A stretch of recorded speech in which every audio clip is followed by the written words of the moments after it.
18 անվանակարգ լավագույն փոփ երգչից մինչև երաժշտական նախագիծ 54 նոմինանտ։ Հայկական ազգային երաժշտական ակադեմիայի խազեր մրցանակաբաշխությանը հաշված օրեր են մնացել։ Երաժշտական տոնի նախապատրաստական աշխատանքներն ընթացքի մեջ են, հերթական խազը թողնելու մեր երգարվեստի պատմության մեջ։ Ինձ համար որպես ռեժիսոր դա ուղղակի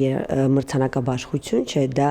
ես կարծում եմ մեր երկրի երաժշտական տարեգրությունն է։ Երկրորդ տարին անընդմեջ խազերը մեր արտիստներին կմեկտեղի մարզահամերգայինի դահլիճում։ Այս անգամ մրցանակաբաշխության ռեժիսորների խոսքով բեմում տեսնելու ենք նոր, ավելի շքեղ շոու։ Մենք տեսնելու ենք մեծ կոմպոզիտորների,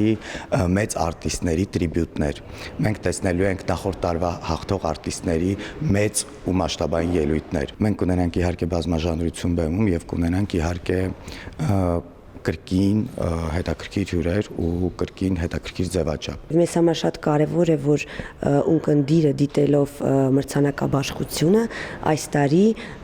ոգևորությամբ սպասի մյուս տարվա մրցանակաբաշխությանը։ Երբ հրապարակվեցին անվանակարգերում առաջադրված եռյակները, մի շարք արտիստներ հայտարարեցին, թե հրաժարվում են իրենց մասնակցությունից, դրա համար ներկայացնելով տարբեր պատճառներ եւ հիմնավորումներ։ Չի խանգարում ինստիտուցիոնալ,